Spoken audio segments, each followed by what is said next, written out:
Highway से touch है main, लेकिन बच्चों की सेफ्टी के लिए स्कूल के अंदर चार दीवारी नहीं है, ऐसा क्यों? शिक्षा अधिकारी का आदेश है। वो डरते हैं कि हम दे देंगे तो हम फंसेंगे।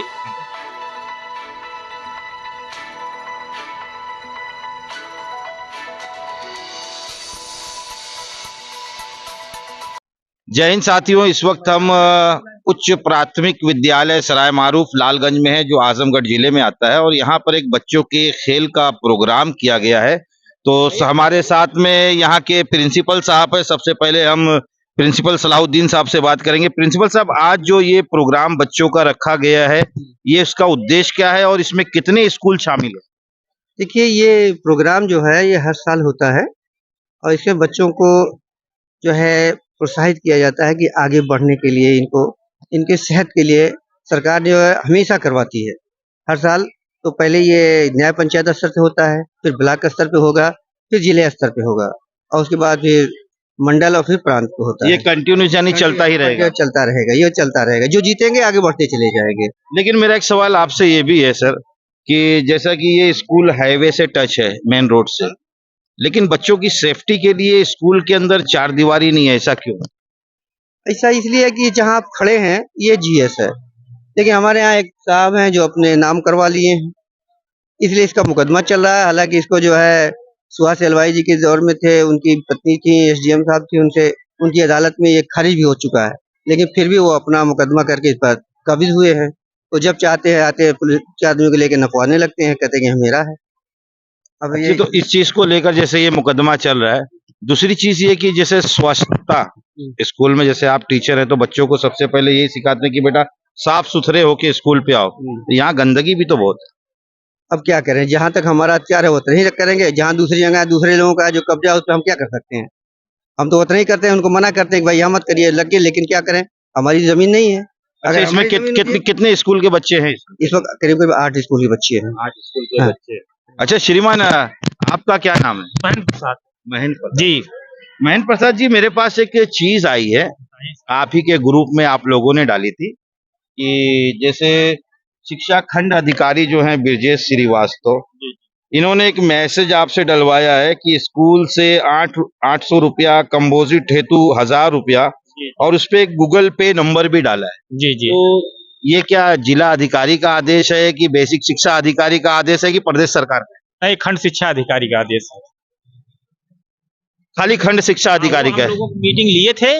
मीटिंग में मैं तो नहीं गया था, लेकिन और संकुल प्रभारी गए थे, उनको कहा गया था। मैं संकुल लोगों से पूछा, उन्होंने कहा ऐसा ऐसा आदेश हम लोगों को दिए हैं करने के लिए, और न्याय पंचायत में एक टीम गठित कर लीजिए ये प्रतियोगिता करवा करके, और वह न्याय पंचायत लेवल पर एक टीम ले आइए आप, और उसके साथ साथ आप जो है उसका कुछ जो आर्थिक मदद हो दे दीजिए, इकट्ठा कर लीजिए, उसी से हम लोग करवा दिया जाएगा। अच्छा, ये एक चीज ये भी है कि इसमें एक नंबर है 9026551937। हम अपने नंबर पे, जी हमारा नंबर है। तो आपको तो उनको कहना चाहिए था कि आप अपना गूगल पे दे, आपने क्यों दिया अपना नंबर?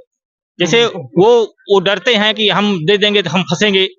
और अगर हमारे पे आता है, हम सीधे में कोई आ रहा है, हम सीधे में कहेंगे भाई कहाँ एसटीआई साहब मांगे हैं, हम इसलिए दिए हैं। यानी इसका ये मतलब समझा जाए कि बच्चों की खेल प्रतियोगिता जो कराई जा रही है, तो ये बहुत बड़ा तो एहसान कर रहे हैं बच्चों पे।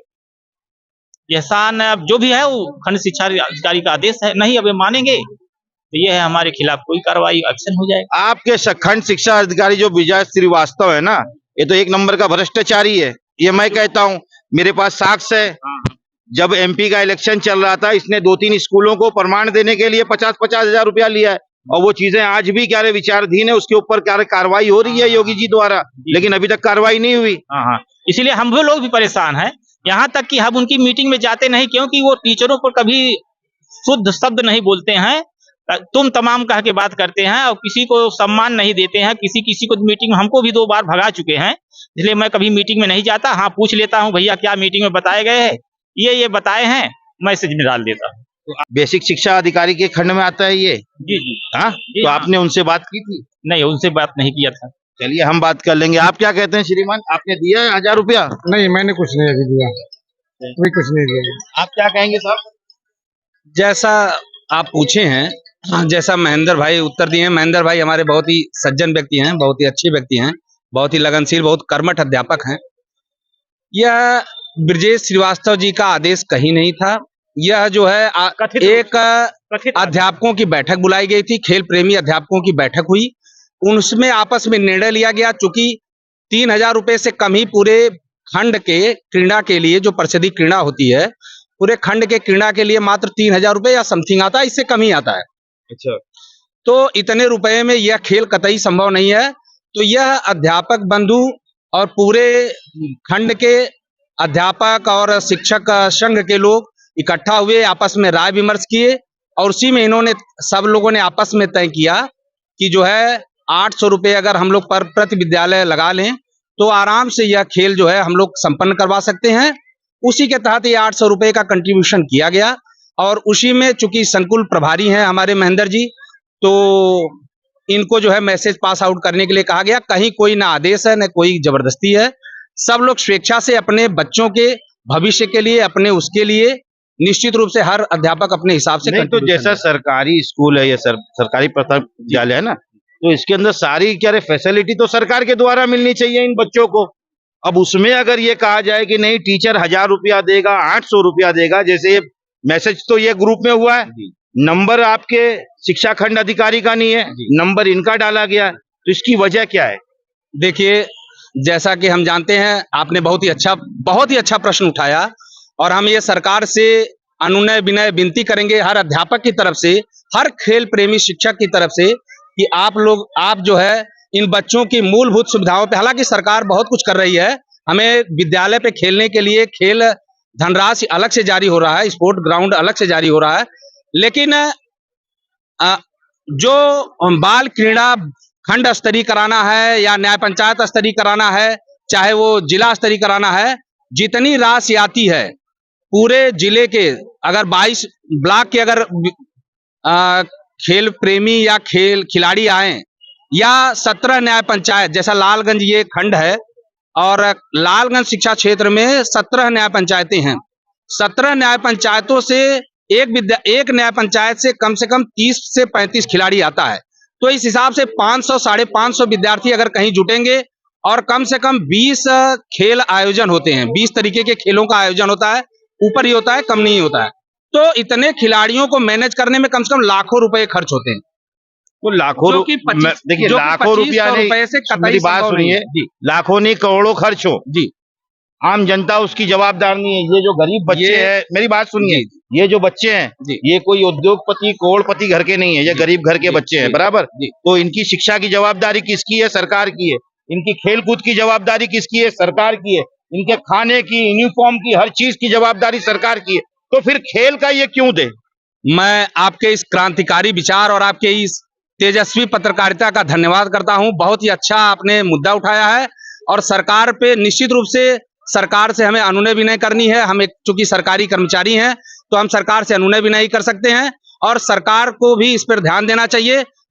कुछ सुविधाएं वो दे रहे हैं, कुछ और सुविधाओं पर वह ध्यान दें और अधिक से अधिक इन सुविधाओं को बढ़ाकर इसको, इन हमारे जो नन्हे मुन्ने एक से एक होनहार खिलाड़ी इसमें हमारे बीच हैं, अगर थोड़ा सा सरकार का सहयोग मिलेगा तो जो हमारे शिक्षक बंधु हैं। हेलो, डीएम साहब के यहाँ फोन लगा है आजमगढ़। श्रीमान ये कह रहे हैं कि प्राथमिक विद्यालय के ऊपर बच्चों के खेल का कुछ प्रोग्राम था और यहाँ लालगंज के जो शिक्षा खंड अधिकारी हैं विजय श्रीवास्तव जी, इन्होंने प्रति स्कूल के टीचरों से 1,000 रुपए की मांग की है। तो क्या कोई ये ऐसा आदेश है प्रशासनिक? जी नहीं, सरकारी प्राथमिक विद्यालय है सर, जिसमें 5वीं 6वीं 7वीं 8वीं के बच्चे पढ़ते हैं, 8वीं तक। हाँ, यहाँ पर एक प्राथमिक विद्यालय में हम पहुंचे और न्यूज कवरेज कर रहे हैं और हमारे हाथ एक मैसेज लगा है और श्रीमान भी खड़े हैं। उनसे जब पूछा गया तो वो कहते हैं कि शिक्षा खंड अधिकारी का ये आदेश है। हाँ, कथित आदेश है उनका। बताइए आप, मैं आप कहिए तो आपको व्हाट्सएप पे भेज देता हूँ वो सारी चीजें। हेलो, जिला विद्यालय निरीक्षक का नंबर दे रहे हैं, आप उनसे बात कर लीजिए। जी जी जी जी बोलिए, थोड़ा एक नंबर नोट करिए जरा श्रीमान। दे रहे हैं, नंबर लिखिए। जी बोलिए।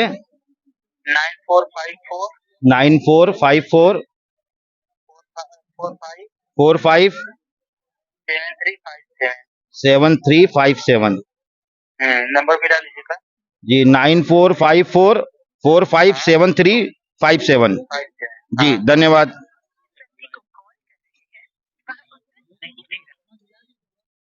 चलिए उनसे तो हम बात कर लेंगे। आप क्या कहेंगे इनके बयान पे? अब क्या कहें सर, हम लोगों का जैसे कथित रूप से आदेश मिलता है वैसे हम लोग करते हैं, ये नहीं कि हम लोगों के ऊपर कोई कार्रवाई कर देंगे। चलिए ठीक है, आप कुछ कहेंगे इसके ऊपर? श्रीमान? नहीं डेढ़ सर कहेंगे सब। आप क्या कहेंगे? आप बताइए। नहीं, हम जैसे जो भी पैसा लगा है इस तरह का लगना तो ऐसे गलत है, लेकिन अगर कुछ व्यवस्था के तहत लगता है तो ठीक है, लेकिन कुछ ज्यादा अमाउंट लगा है हमारा ही ज्यादा है ना? ज्यादा है। जैसे अभी जिला अधिकारी से बात हुई, उन्होंने डीआईओ का नंबर दिया, लेकिन किसी कारण से उनका नंबर तो नहीं लग रहा है, लेकिन डीआईओ साहब से इसके बारे में सवाल तो पूछा जाएगा ना? नहीं, पीछे सवाल एकदम पीछे। आप और कुछ कहेंगे मास्टर साहब? नहीं, बस और कुछ नहीं कहना है मुझे। चलिए धन्यवाद। तो ये हमारे साथ स्कूल के प्रिंसिपल साहब थे और भी मास्टर थे, और जैसा एक चीज ये बहुत ही निंदनीय चीज है, और इस पे प्रदेश के मुखिया योगी आदित्यनाथ को सोचना चाहिए कि जो मंचों से खड़े रह के जुमलेबाजी करते हैं ना, जैसे अभी आज एक नया जुमला आया मुख्यमंत्री योगी आदित्यनाथ का कि सरकारी अस्पतालों में जगह नहीं है तो प्राइवेट में मरीजों को भर्ती करो, तो ये आपके जुमले सरकार जनता को बहका नहीं सकते। सबसे पहले शिक्षा विभाग को तो आप सुधार लें, उसके बाद सरकारी अस्पतालों की बात करें। जिस तरीके से ये शिक्षा विभाग के अंदर ये अधिकारी, भ्रष्टाचारी अधिकारी बैठ के धन उगाही कर रहे हैं, क्या इनके घरों पे भी बुलडोजर चलेगा? इनकी संपत्तियों की भी जांच होगी मुख्यमंत्री जी। अब ये जनता आपसे इसका जवाब चाहती है। कैमरामैन अब्दुल रहीम के साथ मैं जाबिर शेख, प्रहारी, मुंबई से।